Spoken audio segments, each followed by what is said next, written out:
All right, ladies and gentlemen, it's 7 o'clock. I'll call to order the regularly scheduled meeting of the Beloit City Council. We're in the City Hall Forum on the 5th of April. The first thing is roll call. Roll call shows all 7 city councilors are present. And then the pledge, if you please stand. Pledge allegiance to the flag of the United States of America and to the republic for which it stands, one nation, under God, indivisible, with liberty and justice for all. The next item is special order of the day and announcements. We have only one. The clerk asks that I remind everyone that tomorrow is a voting day, and everyone can vote at your usual polling place starting at 7 a.m. until 8 p.m. If you have any questions, call the clerk's office at 364-6680. Contrary to where we voted in that early primary election at a couple different locations, now we're back to our normal polling places. The next item is item number 4, public hearings. This evening we have 2 public hearings. 4A is a resolution authorizing a planned unit development master land use plan for the properties located at 1703, 1709, and 1715 6th Street and 318 Carpenter Street. Excuse me. This was before the Plan Commission with a recommendation for approval 4-0. Ms. Christensen, can you give us the staff report, please? The Community Development Authority has applied for review and consideration of a PUD for the properties located at 1703, 1709, 1715 6th Street, and 318 Carpenter Street. These are the properties on 6th Street between Birch Street and Carpenter. There's a 2-family dwelling on each of those properties for a total of 8 dwelling units. This project does not add any additional dwelling units. It simply adds garages, both attached and detached, and it does minor additions to each of the units. A site plan is included in your packet, which shows how that will function. Based on fire department concerns, we may see one of the attached garages go away due to concerns with getting fire hoses to the backs of units. We're still kind of in the process of looking at final site plans for this site. Plan Commission did review the plan and held a public hearing and did recommend approval subject to the 9 conditions which are listed on the resolution, which were in the packet. The first being that this PUD involves the rehabilitation and enhancement of 8 existing public housing units, minor additions to each of the units, the addition of a 1-stall attached garage to 6 of the units, and the construction of 2-stall detached garage. Prior to the issuance of a building permit, all of the lots involved in this PUD shall be combined into one tax parcel. No increase in residential density is allowed as part of this project. The minimum lot area shall be 0.7 acres and the maximum shall be 1 acre. The building setbacks shown on the PUD master land use plan shall be the minimum building setbacks. The maximum building height shall be 35 feet. The building coverage limit shall be 40% of the project site. The applicant shall submit a PUD final plan, site plans, and architectural plans for staff review and approval. Successful review of these plans will result in the issuance of a certificate of zoning compliance and an architectural review certificate. And the applicant shall work with the fire department, Alliant Energy, and Charter to address their concerns which were raised during their preliminary review prior to the final approval of the PUD. And then the standard, any major conditions will come back through this public process, and minor changes may be approved administratively by staff. And Plan Commission did recommend approval of this PUD.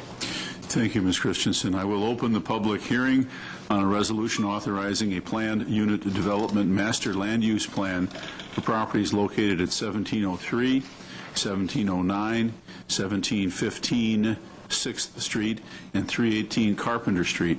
If anyone would like to appear in that public hearing and speak on the issue, please step forward at this time. And a second call, does anyone wish to speak on a resolution authorizing a planned unit development for properties located at 1703, 1709, 1715 6th Street, and 318 Carpenter Street? And lastly, does anyone wish to speak on the issue of a resolution authorizing a planned unit development at 1703, 1709, 1715 6th Street, 318 Carpenter? I'll close the public hearing and entertain a motion to approve 4A, or if there are questions prior to the motion. Ms. DeForest? I do have a question. Ms. Christensen, regarding condition number 8, as you spoke to, I wanted to check to see, can I assume then that if in Chief Liggett's best judgment we should eliminate that attached garage, that will indeed occur? And is that considered a minor change or a major change, and will that affect the timeline for the rehab project? It's considered a minor change. We would make, because we have this condition in here, we would make that change administratively. What we are finding since we met with the chief 2 weeks ago is that the reach of the hose is the problem. And so what the architect has done is on all of these where we're attaching all of them, they've been seeing where we can break them up to maybe lose one attached garage so that we can get fire hoses through in order to fight fire adequately at the public housing units. And then the Alliant issue, I think, is really the fact that there's a pole we have to pay to move to do the detached garage. But the charter and Alliant issues probably will not necessitate moving anything, but the fire department issues we can just work through administratively. And that won't require then coming back to this body for approval? No. Essentially what we proposed was the greatest intensity of land use, and then we figured if we scaled it back, that was really a minor change. If we would increase the intensity, we would have brought it back through the process. So we're having them show all the garages, and then if we take one off, it's less intense in the neighborhood. Okay, great. Thank you. All right. Additional questions of Ms. Christensen or discussion? Is there a motion to approve 4A? Mr. Levy, Ms. Johns, and again, any additional council or comments or questions? I'm sorry, Ms. DeForest, did you have another question? No. All right, I'll go ahead and call the question. All in favor signify by aye. Aye. Those opposed? Very well. Motion carries 7-0. 4B is a public hearing on a proposed ordinance amending the zoning district map for properties located at 1703, 09, 1715 6th Street, and 318 Carpenter Street from R2 family residential to PUD planned unit development. This is before the council for first reading this evening with a request to suspend the rules and proceed to a second reading on and a decision on the merits. This was before the Plan Commission with a recommendation for approval 5-0. Ms. Christensen, the staff report, please. The planned unit development process has 3 steps. The first step was approval of the master land use plan, which was your last item. The second step is the rezoning step to PUD. These properties are currently zoned R2 two-family residential district, so this application is to rezone those to the planned unit development district, and if that is approved, then we will proceed to final site plans, which is actually the third phase in the planned unit development process. Plan Commission did hold a public hearing and reviewed this and recommended approval. All right, thank you, Ms. Christensen. I'll open the public hearing on a proposed ordinance amending the zoning district map for properties located at 1703, 09, 1715 6th Street, and 318 Carpenter Street from R2 family residential to PUD planned unit development. Does anyone wish to appear and speak on that issue? Again, anyone wish to speak on the issue of a proposed ordinance amending the zoning district map for properties located in the 1700 block of 6th Street and the 300 block of Carpenter Street from R2 to PUD? And lastly, does anyone wish to speak on the issue of a proposed ordinance amending the zoning district map for properties at 1703, 09, and 1715 6th Street, 318 Carpenter Street from R2 to planned unit development? I'll close the public hearing and entertain a motion to approve 4B or questions or comments if there are any of those as well.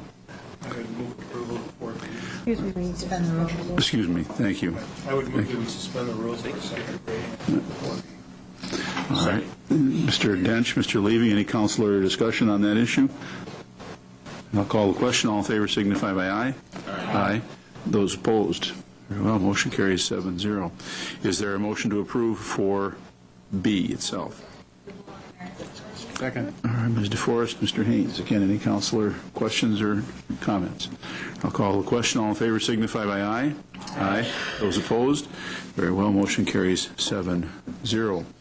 Number 5 is citizens' participation. This is an opportunity for individuals to address the council on issues that either will come before us this evening or may in the future come before us.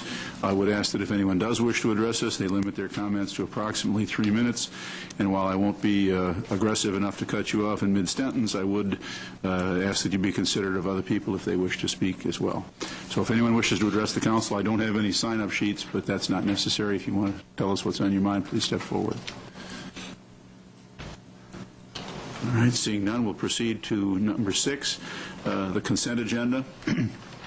All items listed on the consent agenda are considered routine and will be enacted by one motion. There will be no separate discussion of these items unless a council member so requests.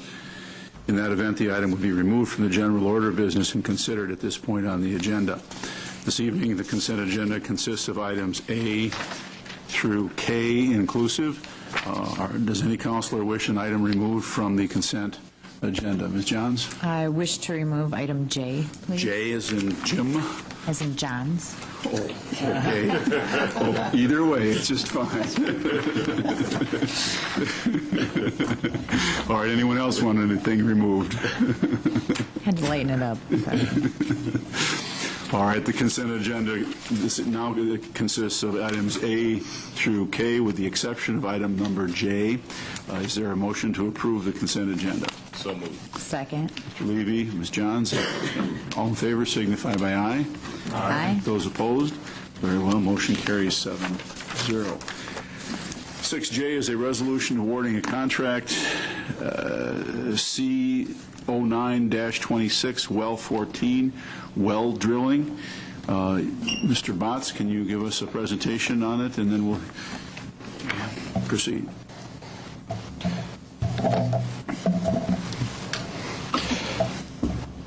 This resolution is to award the contract for drilling of well 14. We received a number of bids on this project. The successful apparent low bidder was Lane Christensen Company. They're a responsible bidder. And with that, we are asking the council to approve this project and award this contract in the amount of $685,871.50. This will drill the well, and then you'll see several other contracts come through for the construction of the storage facility as well as the booster pump station for this site. So this is just the first phase of the construction projects for the well number 11, or well 14 site improvements. So with that, I ask the council to award the contract. Ms. Johns, you indicated some questions. I just had, on the paperwork, it didn't state exactly where this well is at. So I was just curious where this one was at. And also in the overview, it has well number 11, but in the topic, it has well 14. And I didn't know if that matters or if there was a reason they were different. Yes. I'm not trying to be nitpicky. I ran across it and it bothered me. Well 11 is the existing well at the site that is approaching the maximum levels of nitrates that can be in that well. Okay. And so what this project will do, we'll drill another well, well 14. There will be a deep well at that location. The water will then be brought up on both wells, blended into a reservoir, and then put into the system. So it meets the standards required for levels of nitrates in the water. Okay. So that's the purpose of this project. Thank you. And where is it at? On Christ Road, I guess the nearest landmark would be the old Stella Cheese Factory. Let's see, it's north of...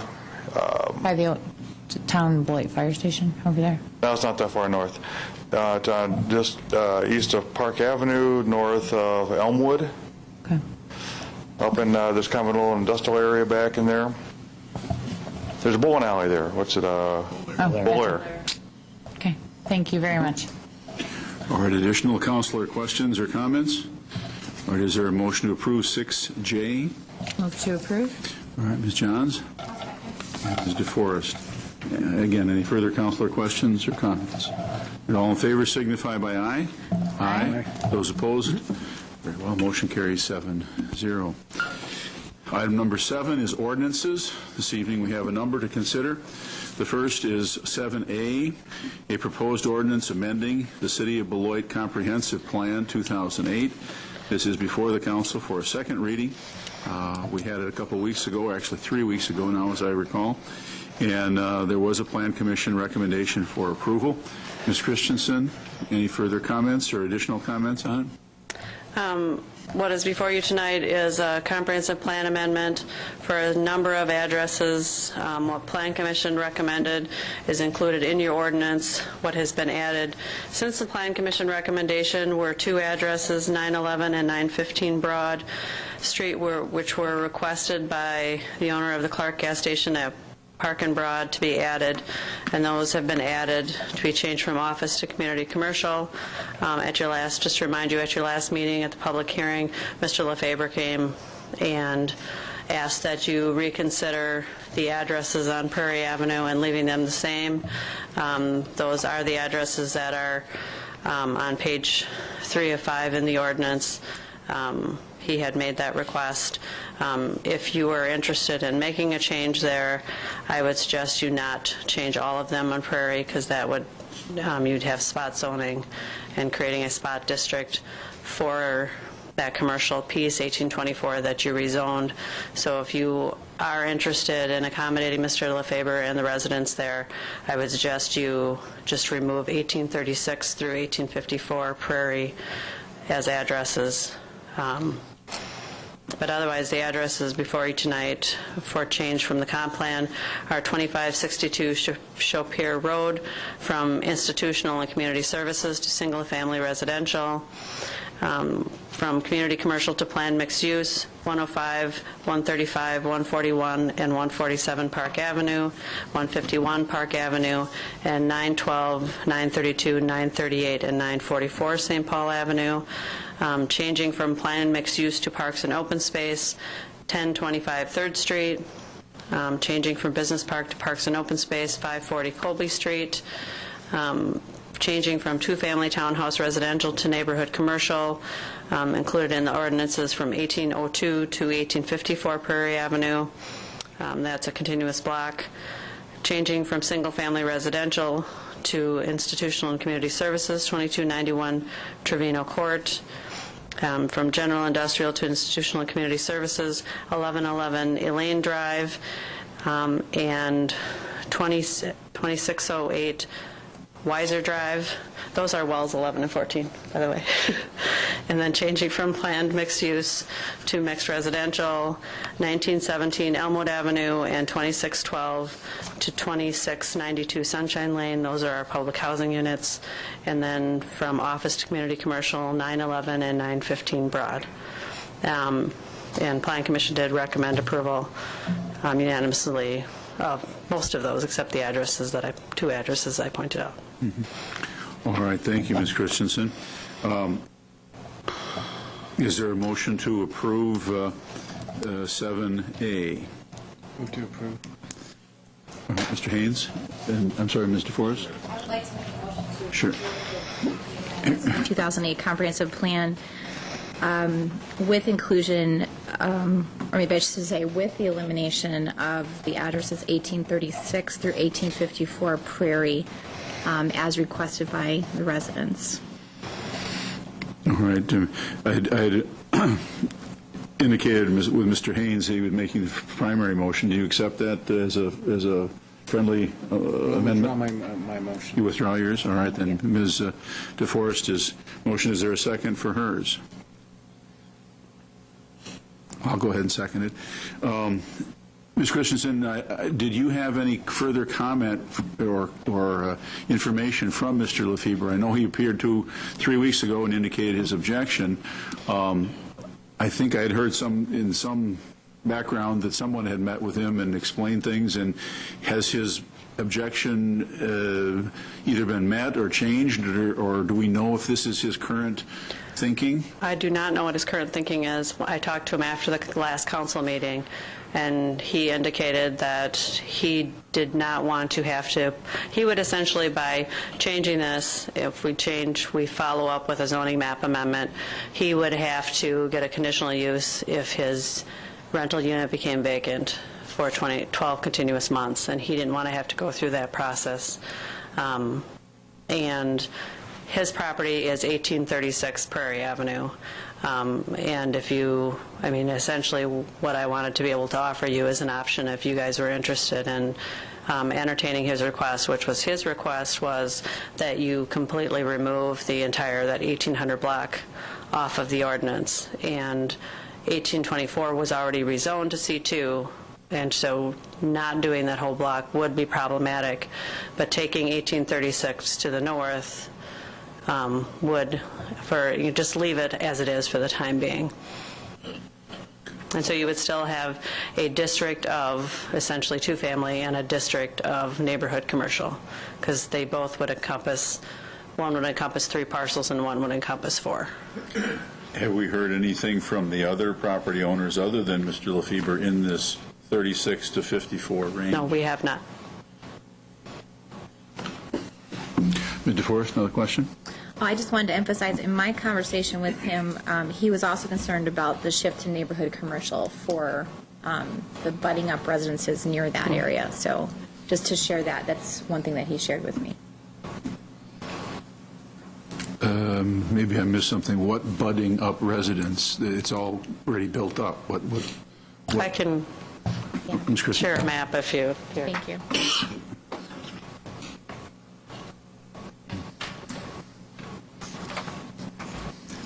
Right on there.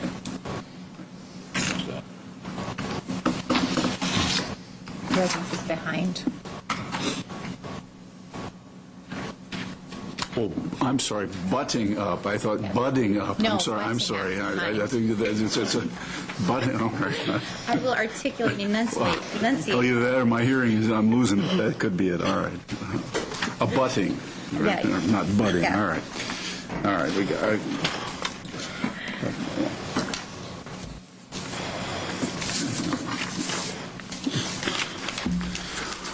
All right, there's been a motion and a second. Are there any other questions or comments? I'll go ahead and call the question. All in favor of the approval of the ordinance with the exception of those addresses on Prairie Avenue, 1836 through 54, signify by aye. Aye. Aye. Those opposed? Nay. All right, motion carries 6-1. The next item is item 7B. 7B is a proposed ordinance to repeal and recreate Section 16.07 of the Code of General Ordinances for the City of Beloit relating to tree or plant insect diseases, infections, and other hazardous conditions relating to trees, and to amend Section 25.04, paren 4, paren D, relating to officials authorized to issue citations. This is before the council for a first reading. Mr. Botts, can you give us the staff report, please, sir? As a result of the DNR dealing with the potential of emerald ash borer infestation into the state, they have asked communities to pass ordinances that allows your local forester or other departments to deal with trees that become infested in your community. The intent of this ordinance is to look at if a property owner's tree becomes infested and it's recognized by the forester, he can order that tree removed with making an attempt to reduce the possibility of further infestation in your community. Because the DNR is going to require that these trees be cut down and that they be stored at a location until for a 2-year period before they can be removed and disposed of, so that the board itself doesn't get out into the community and go to other communities likewise. So it's a pretty aggressive program that's been encouraged by the DNR, and what these ordinance changes do is kind of replace the old Dutch elm disease information that was previously in the ordinance and expands it to allow the city to deal with any other types of threats by insects or anything else that would infect trees and cause them to die. And so with that, we'd ask that the council do a first reading on this ordinance, and then we can come back to the next council meeting and address any issues that come up between now and then. All right. I have a question with you, Mr. Botts. How initially would someone find out, the city forester or anyone else, find out whether or not there was an infestation? Initially, as I understand it, the initial stages of the infection or infestation are very difficult to detect.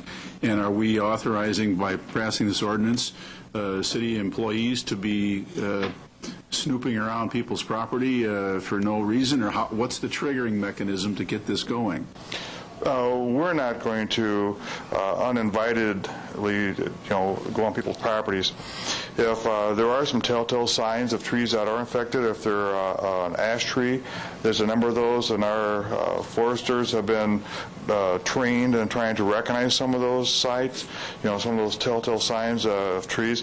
What'll happen is if someone's tree starts to show signs of premature aging, leaves falling off, not growing, dying, parts of the trees dying, different things happening to these trees, we typically get called and they say, what's going on with my tree?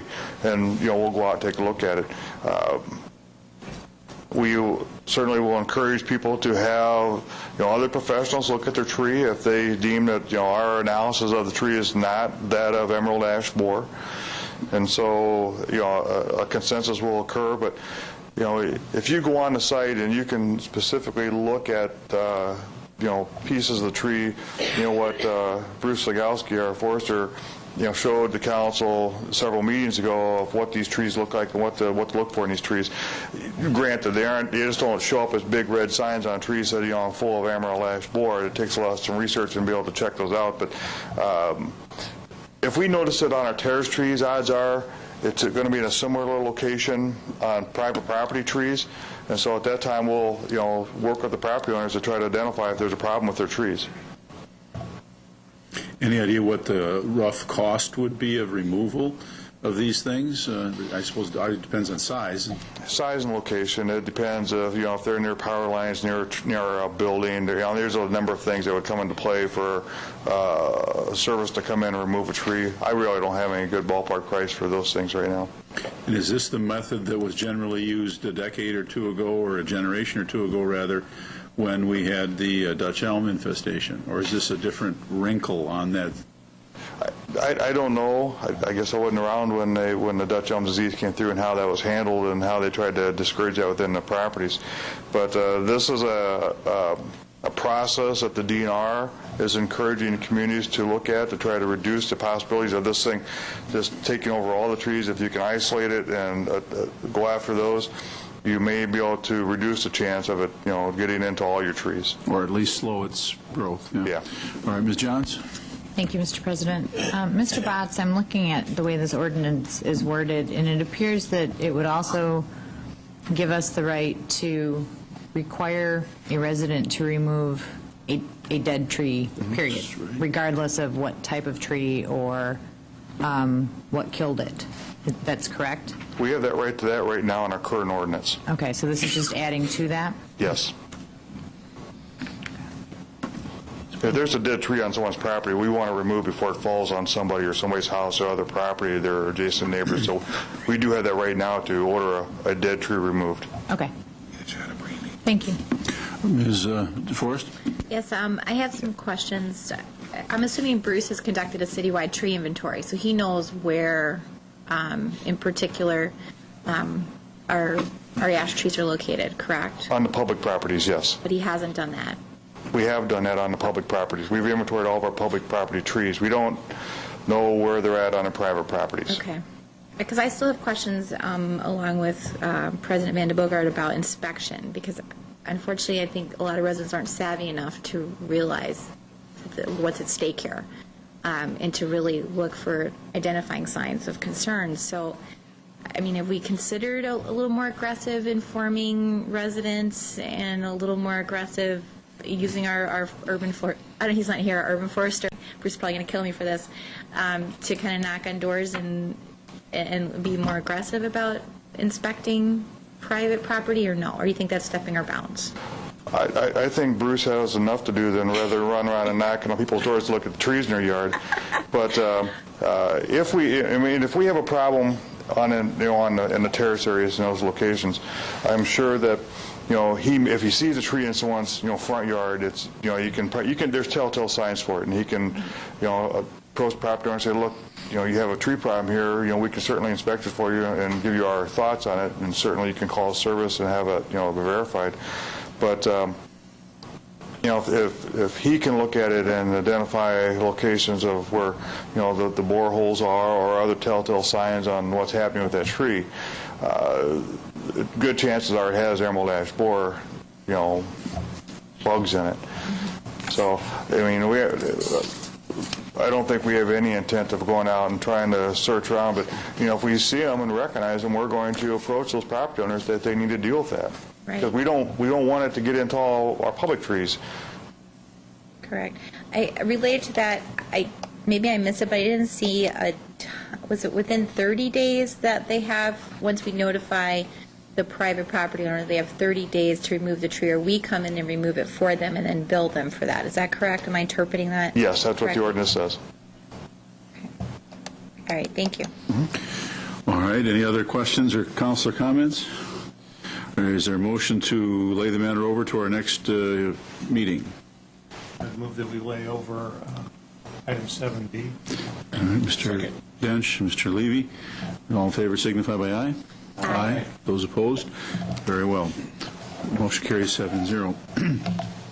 7C is a proposed ordinance to establish no parking regulations on 10th Street. This was before the Traffic Review Committee with a recommendation for approval 5-0.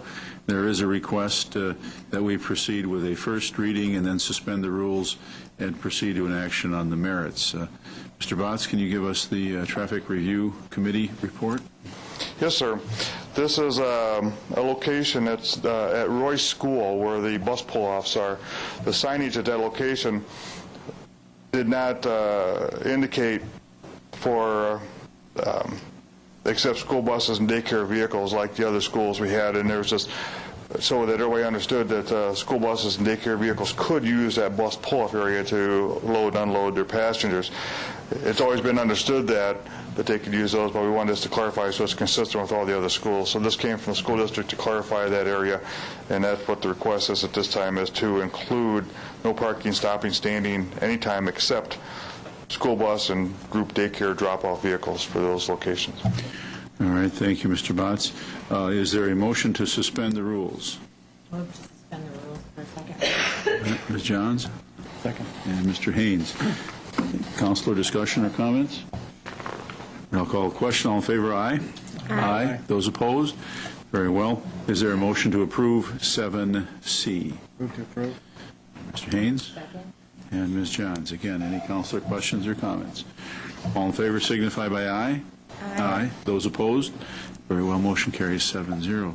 7D is a proposed ordinance to establish no parking regulations on 6th Street. Again, this was before the Traffic Review Committee with a recommendation for approval 5-0, and the request is that we take action on it on the merits tonight after suspending the rules. Mr. Bonds? The property owner at 1123 6th Street approached the Traffic Review Committee with this request to remove the parking in front of his property.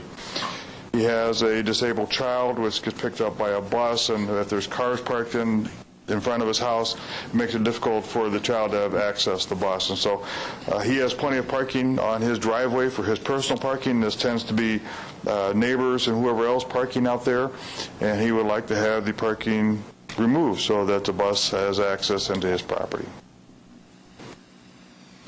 All right. Is there a motion to suspend the rules? Move to suspend the rules for a second reading. Second. Ms. Johns, Mr. Haynes? Councilor, questions or comments? All in favor signify by aye. Aye. Those opposed? Very well. Motion carries 7-0. Is there a motion to approve 7D? Move to approve. All right, Mr. Haynes? And Mr. Dench. I do have one question, Mr. Botts.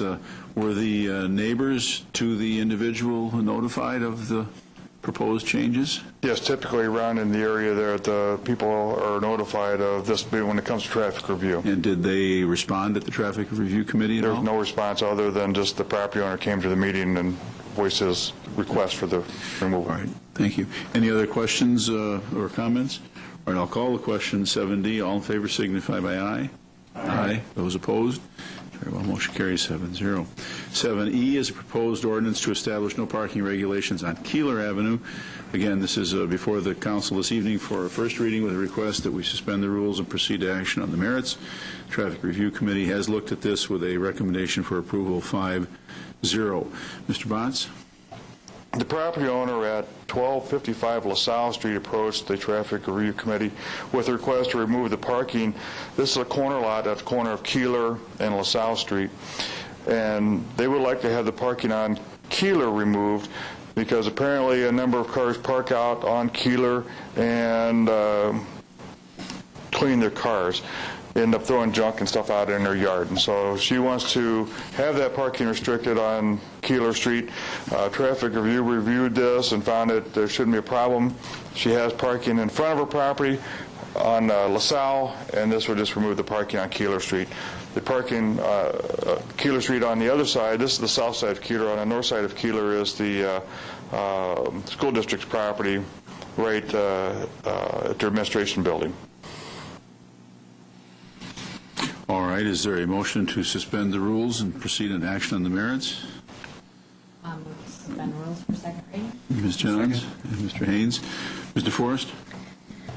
I guess I have to admit my reservations about the strength of argument here for removing the parking. Removing the parking because the resident feels that there's too many cars pulling up and littering in front of her house. I mean, it seems it's what set quite a precedent that any resident could approach Traffic Review or this body and say, I don't want parking in front of my house because I don't like the people parking there. I don't like litter. I mean, is there anything that she has to substantiate this excessive litter that's occurring in front of her house? It just seems to me a very odd rationale for eliminating parking. Well, it's actually a pretty common request if neighbors or whoever are parking in front of people's houses and they don't want that, they will ask for the parking to be removed. And since it's adjacent to their property, it really doesn't have an adverse effect on anybody else. There are no, typically we look at these requests if it's on a street with one side parking's already been removed. There's really no place for someone on the other street side to park, so you don't want to remove it on both sides in those locations. But since the request is on Keeler, where there is no parking on the north side, but there are no properties there except for the school district property that has off-street parking. And so just to remove the parking adjacent to her property, there is on-street parking to the properties to her east, which would be along Keeler Avenue on the south side, where people could park along the street in front of that property. But she's just asking for the removal of the parking in front of her property. My concern would be, as far as I understand the function and use of that building, there are a lot of parents dropping off kids for services there. So there is off-street parking for the staff, but for the families served by Even Start and the students that are tutored there, that receive one-on-one instruction, and I guess I'm still having difficulty, and maybe this body has typically done that before. This is the first I've ever seen where a resident said, hey, I just don't want people parking in front of my house, so eliminate it. And this to me doesn't carry a strong enough argument to eliminate it, because I do see that there would be a need for parking there in front of a school. And maybe other counselors don't feel that way. I'm just still struggling with the justification of it. There is a lot of off-street parking at the Colac Center for everybody to park at for the use of that facility. Well, I mean, I used to be a teacher, and I frequently went to that building, and oftentimes I had difficulty finding parking there. Those lots are always full. So, I mean, from my personal experience, there's not ample parking. I don't know. All right. Ms. Johns, you want to? Thank you, Mr. President. Just a quick question. Did Ms. Jensen mention if she thought it was a neighbor that was doing this, or is it during baseball games? I noticed there's a ball diamond kind of kitty corner from there.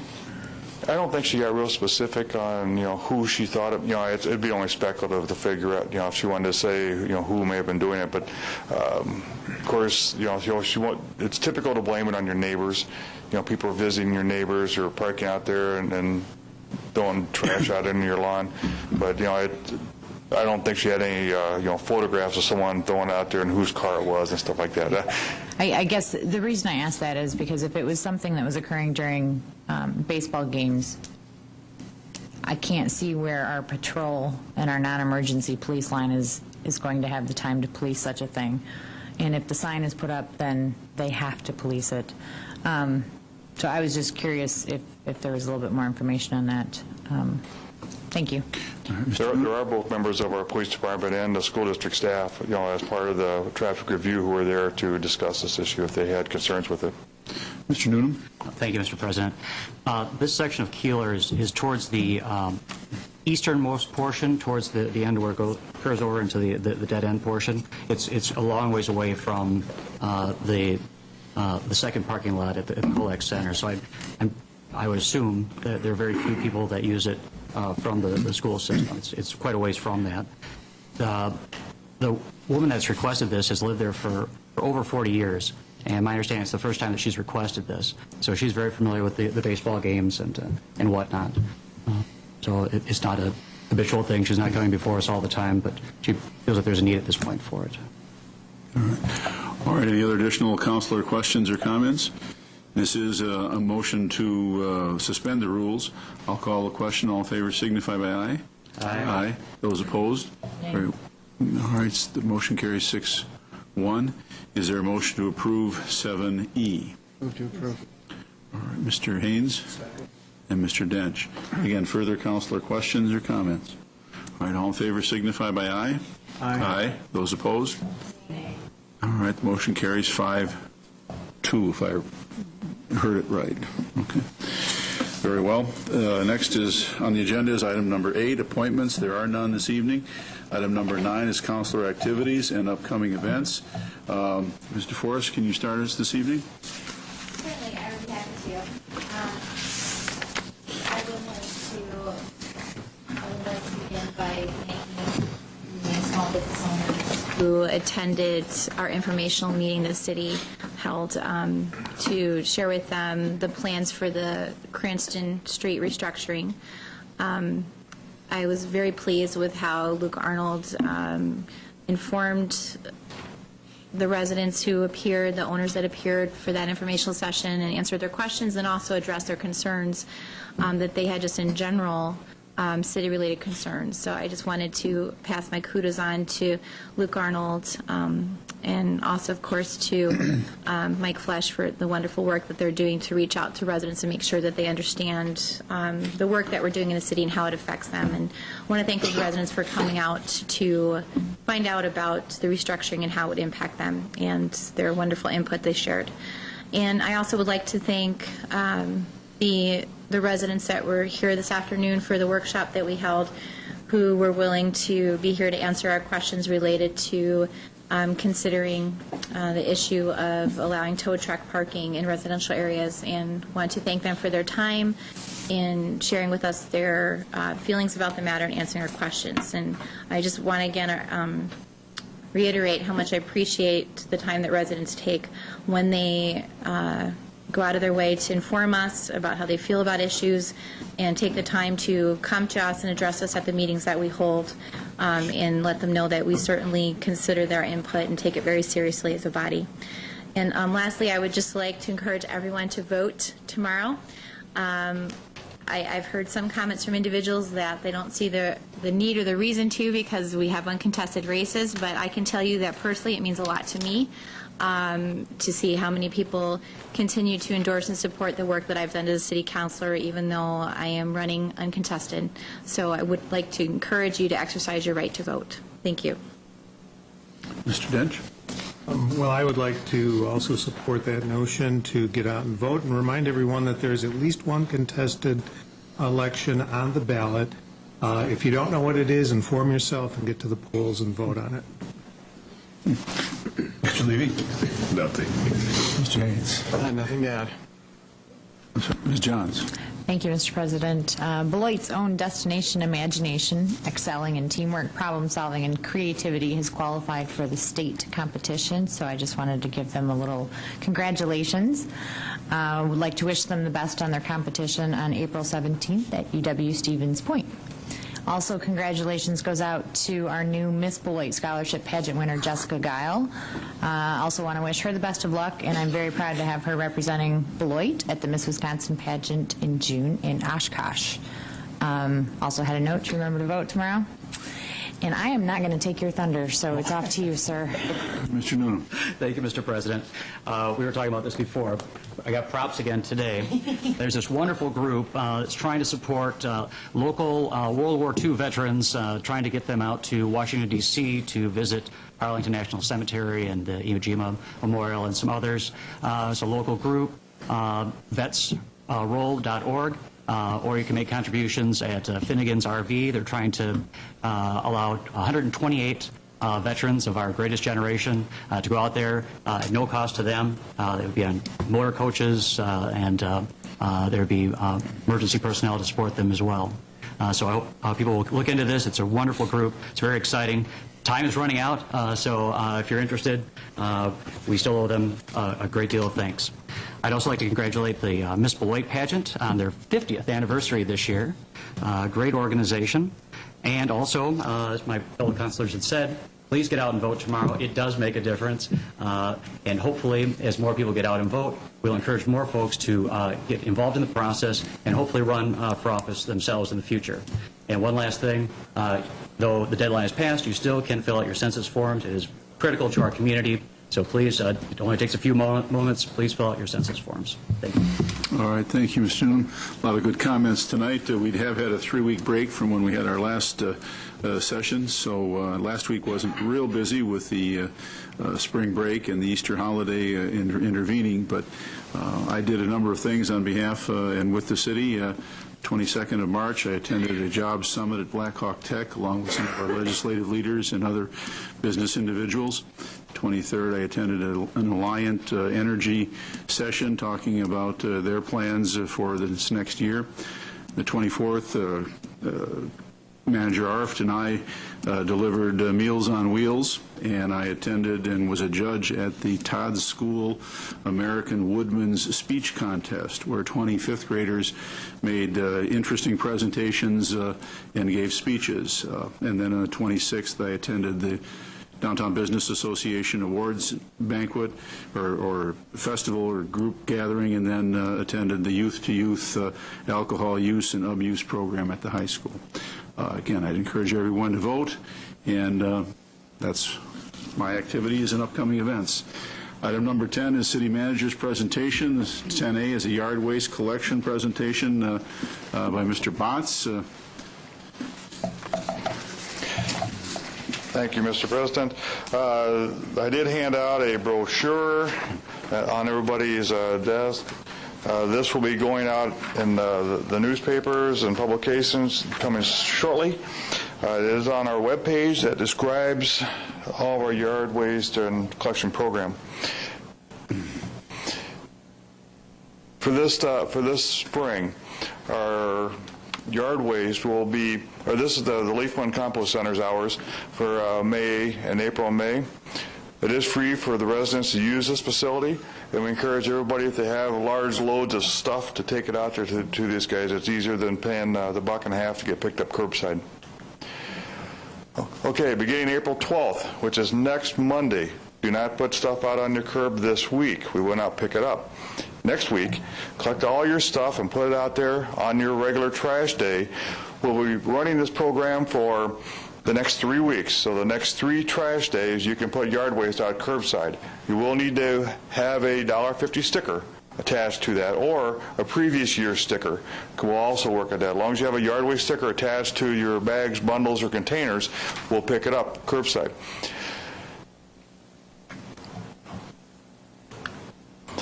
That program goes until the end of April. Beginning May through October, we're going to do curbside pickup the first full week of each month on your trash day.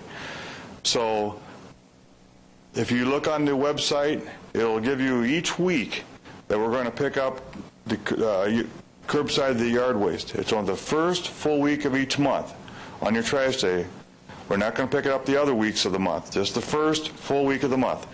So make sure you have a sticker on it, put your yard waste out on that first week on your trash day. And keep in mind that these are for 39-gallon containers and that they should not weigh more than 60 pounds.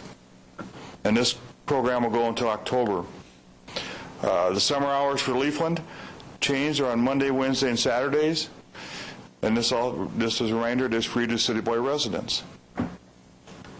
And if you have any questions about the yard waste program, call 364-2929 or visit our website.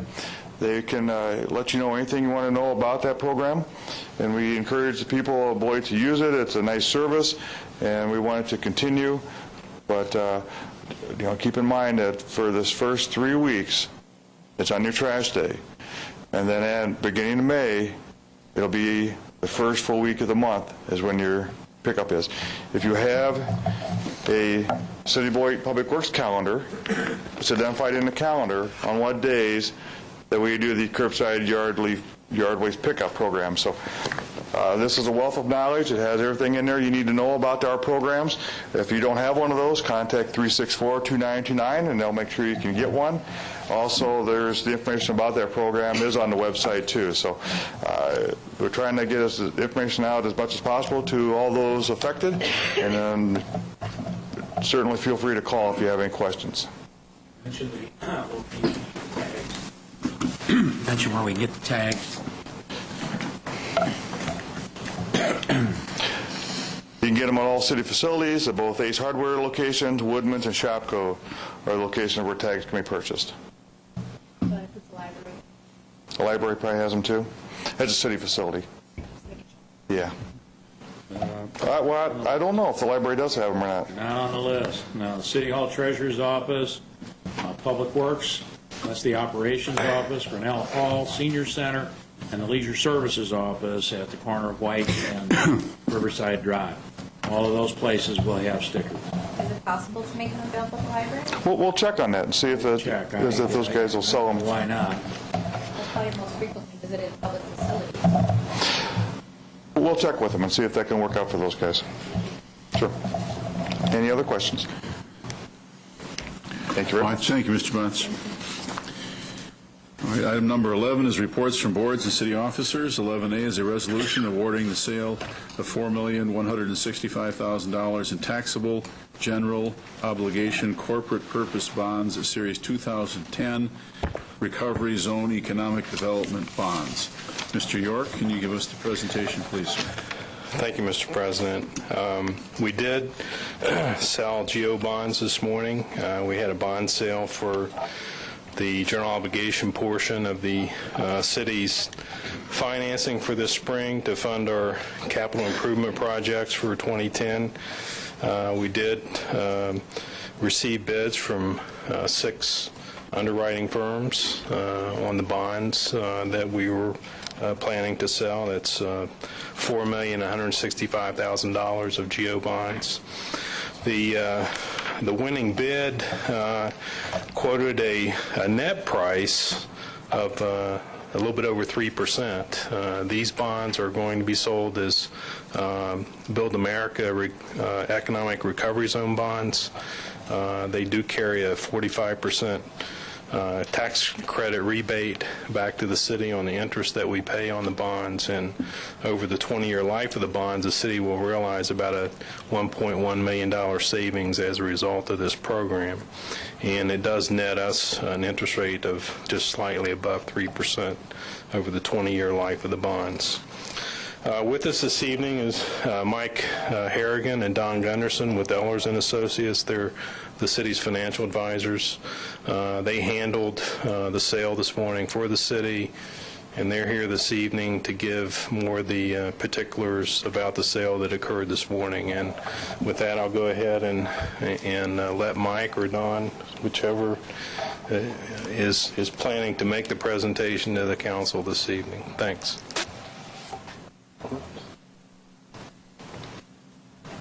Thank you, Paul.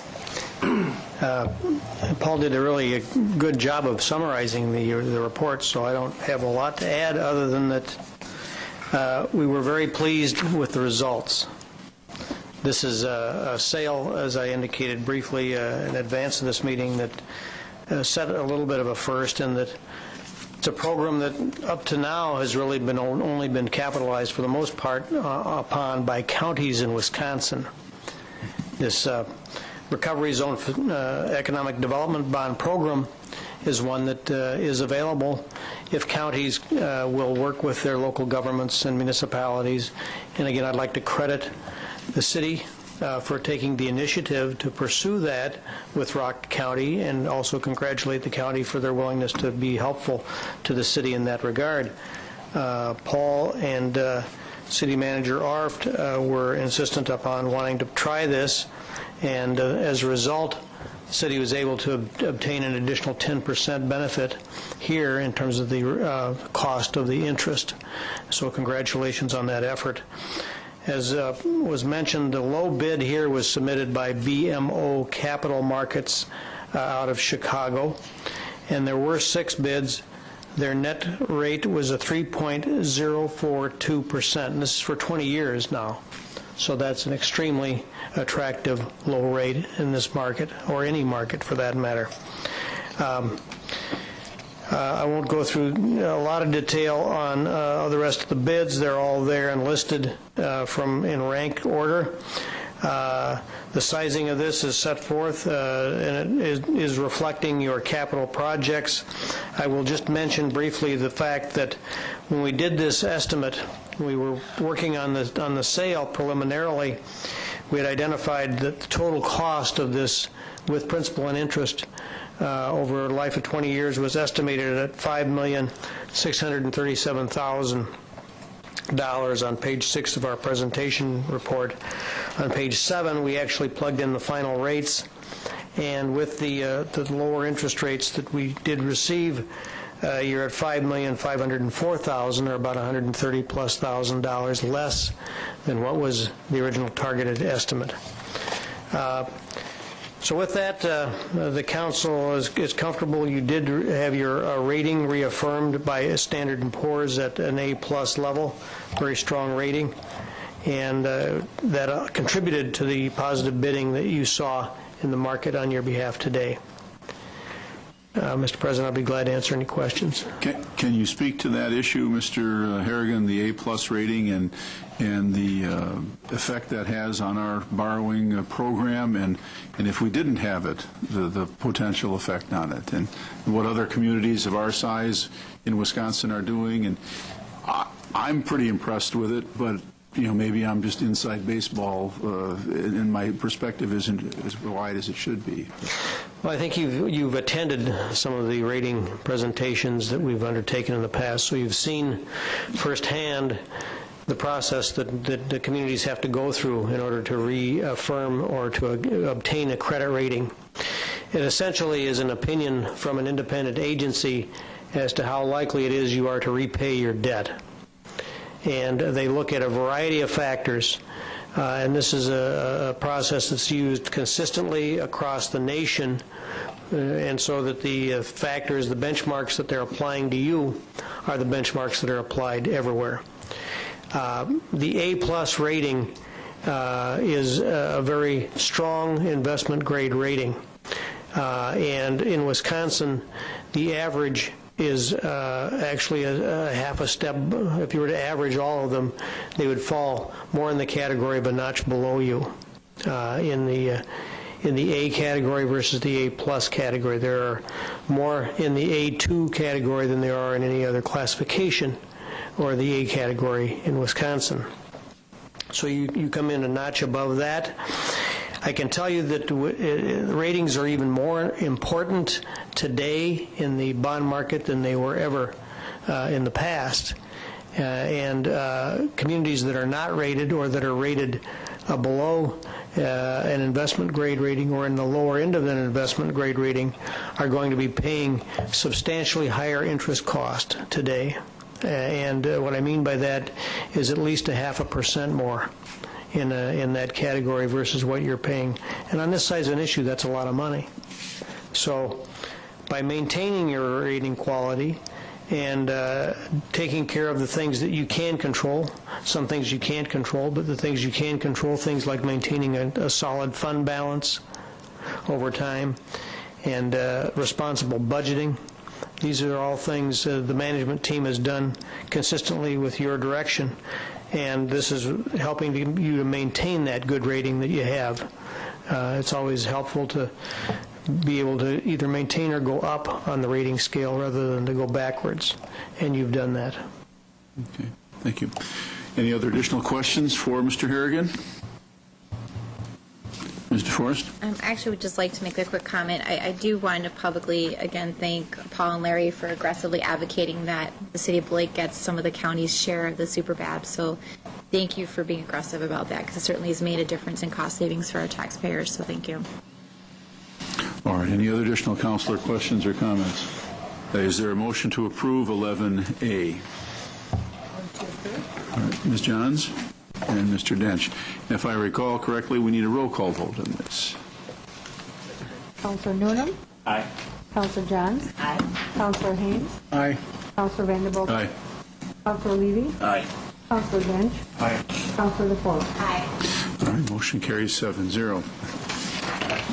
7B is a resolution authorizing the application and borrowing of up to $600,000 from the State of Wisconsin Board of Commissioners of Public Lands Estate Trust Fund Loan Program for projects contained in the 2010 capital improvement budget. Mr. York? This resolution is providing the authority for the city to apply for a state trust fund loan. As you recall, during our discussions on our financing program for this year for our capital improvement projects, there were several fairly small projects that were proposed for funding with the state trust fund loan that were not included in either the GO bonds that we just approved or the earlier revenue bonds that the city approved. The total of those programs were slightly less than $600,000, and we're requesting that the application include up to a $600,000 loan in the event additional funds are needed for the projects that are scheduled. This is sort of a prelude to the process with the state trust fund. The council is required to authorize the application. We haven't submitted the application yet for the loan. Once you give this authorization, we'll prepare the necessary documents, submit those to the state trust fund, and they in turn will approve that.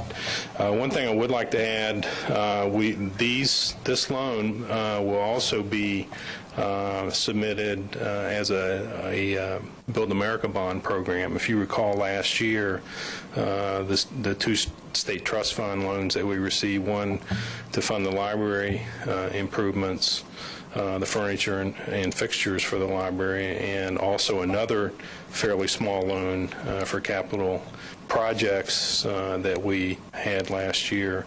That was a Build America bond program. So this loan will also be eligible for the 35% tax rebate. So even though the rate that the state imposes is, I think Mike told me this evening that they lowered it last week, so it's like 4.25% for a 10-year loan, which is what we're seeking. That will be somewhat less than that based on the 35% tax credit. So with that, I'll be glad to answer any questions you may have. All right, other questions of Mr. York on 11B? All right, is there a motion to approve 11B? Mr. Noonan and Ms. DeForest. You have additional counselor comments or questions? All right, I'll call the question. All in favor of 11B signify by aye. Aye. Those opposed? Very well, motion carries 7-0. 7C is a resolution declaring official intent to reimburse expenditures from proceeds of borrowing. Mr. York? This is the final phase of our borrowing program for this year. As you recall, in, I believe it was February, the council authorized the issuance of sewer revenue bonds for a project at the city's wastewater treatment facility.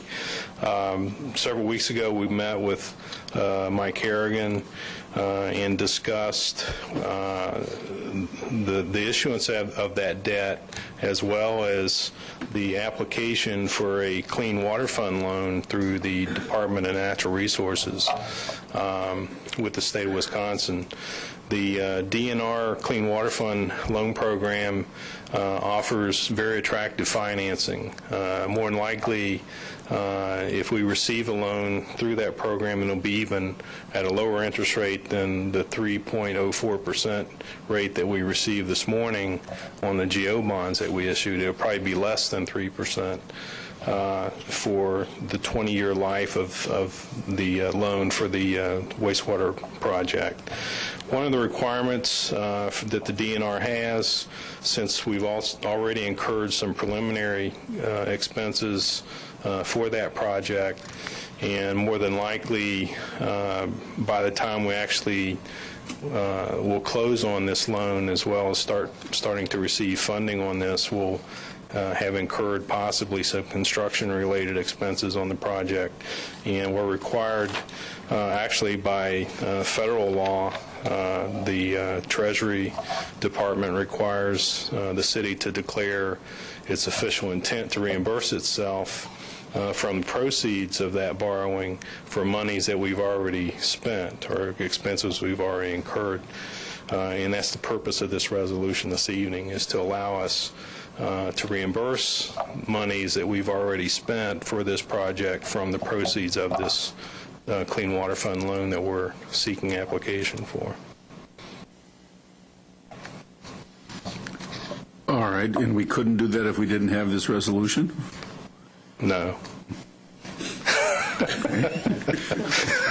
Okay. Additional counselor questions or comments? The money that you've already spent, you could not include as part of the loan without declaring your intent to reimburse yourself for monies you've already spent. I didn't make the rules up. These are okay. Well, I'm believing you, but you can't pay yourself back without saying you're going to pay yourself back. That's correct. According to the IRS and the Treasury Department, that's okay. All right. Well, are there questions of Mr. York and/or a motion to approve 11C? All right, Ms. Johns. Second. And Mr. Haynes. Additional counselor questions or comments? And I'll call a question. All in favor of 11C, please signify by aye. Aye. Those opposed? Very well. Motion carries 7-0. 11D is a resolution authorizing a revision the 2010 schedule of fees, charges, and rates for the Kruger-Haskell Golf Course in the city of Beloit. As we get started, I would note the time. It's approximately 10 after 8. I learned earlier this evening that our police chief is a fan of basketball, and he was quite insistent that we be done by 8:20 when the big game starts this evening. And since he either has bullets or he has access to bullets, I assured him that we would be done by 8:20. So, Mr. Botts. If you turn on the PowerPoint, we'll get started. No.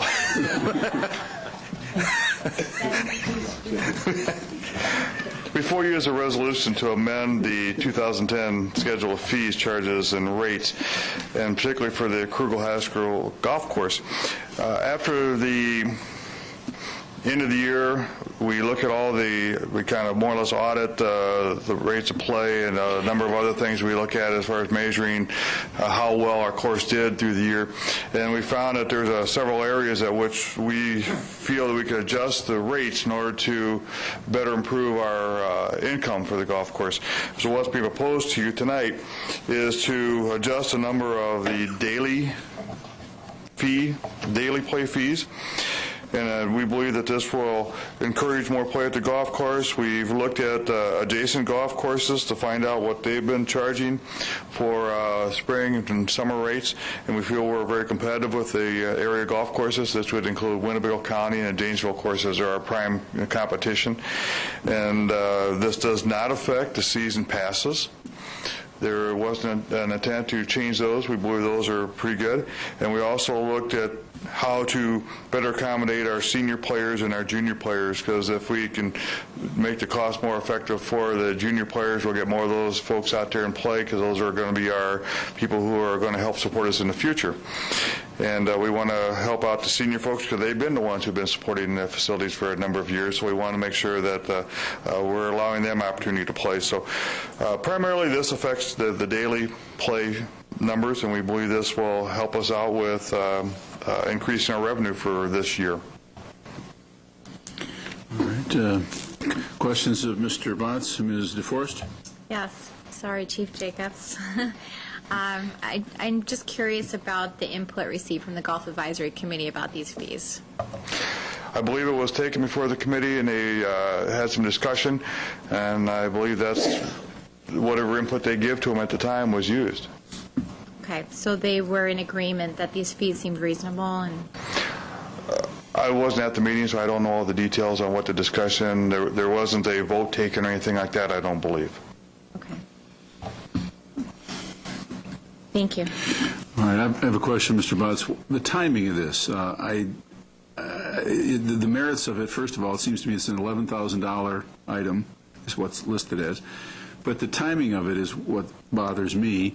Play has started. People have purchased season passes or are in the process of doing that. And then suddenly we're in there and making a request for raising the fees. I guess my concern is we should have done, if we're going to do this, we should have done it several months ago before the course opened, given people lots of notice of this. And I guess aside from the merits of it, I got a problem with the timing of it. Why did it take us till now to get to this point of making the request? Well, a lot of it was we didn't have all the cost information for operating the golf course until probably the end of February, maybe first part of March, because that's when all the final bills get rectified in the accounting area. So as far as our final operating costs, that's when that all happens. We're looking at our play numbers from last year, and yes, we had that information, and we were looking at that through December and into January. But to have all that information available when this original resolution was passed in November, that time is not good for us to be able to evaluate what happened during the year. And so that's why I bring it up now. Yes, it could have been done earlier. We just didn't get around to having all the recommendations put together in time to get it previous.